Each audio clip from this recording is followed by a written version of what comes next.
parti. Olivier Corne, bonjour. Vous êtes de l'Académie de Strasbourg, enseignant en lycée. Et nous allons parler donc d'une option facultative qui est récente et donc qui a démarré cette année, qui concerne l'informatique et la création numérique. Alors, est-ce que vous pouvez nous rappeler un petit peu le contexte de cette option nouvelle? D'accord.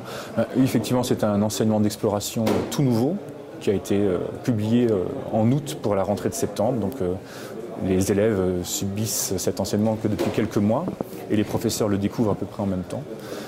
Il s'agit d'un enseignement d'exploration au même titre que PFEG, SES, les autres enseignements d'exploration qui sont proposés en seconde, qui sont censés donner une information aux élèves de seconde sur les poursuites d'études qu'ils pourraient imaginer vouloir suivre. Et la nôtre s'intéresse surtout à l'informatique et aux créations numériques et aux enjeux que le numérique a sur la société d'aujourd'hui.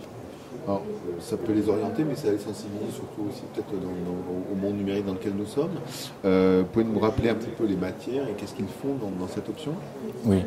Alors déjà, il faut savoir que les professeurs qui interviennent dans cet enseignement d'exploration viennent d'horizons très différents. Moi, personnellement, je suis professeur d'informatique. On a des professeurs de mathématiques, des professeurs de sciences physiques, on a des documentalistes, des professeurs d'anglais. Et tous sont tout à fait aptes à enseigner cette matière, puisque finalement, il s'agit vraiment de se poser la question de qu'est-ce que le numérique apporte à notre vie au quotidien et de quelle manière je peux devenir acteur de ce numérique plutôt que simple consommateur. Alors, le programme est très très large. Il s'agit surtout pour les élèves, d'une part, de comprendre comment fonctionne le numérique. Quand je vois une page web, savoir qu'il y a de l'HTML derrière, ce genre de choses. Quand je vois un robot fonctionner, savoir qu'il y a eu de la programmation derrière, qu'il a fallu réagir à des événements, etc. etc. C'est la première des enjeux. Finalement, est-ce que quand je mets mes informations personnelles sur un site de réseau social, est-ce que je suis tout à fait conscient de à qui je donne le droit d'utiliser ces données? Voilà, la question des enjeux qui est très importante aussi.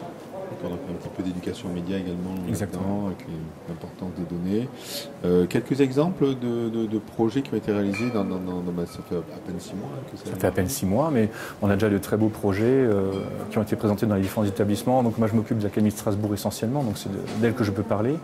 Nous avons eu des élèves de seconde qui ont produit des sites web en HTML et JavaScript avec de la programmation derrière. L'objectif de la programmation, c'était de réussir à faire un petit jeu sérieux, un jeu pédagogique où il fallait reconnaître sur une carte géographique des pays et réussir à les affecter au numéro qui était inscrit sur la carte. Voilà, c'était une demande d'un office de tourisme de la zone Ouzbékistan et Tadjikistan. Ils voulaient un petit jeu comme ça pour leur site web. Nous avons des élèves qui ont fabriqué des calculatrices en réseau, c'est-à-dire que je tape mon calcul sur un ordinateur et c'est un autre ordinateur qui effectue le calcul et qui renvoie le résultat à celui qui a fait la demande.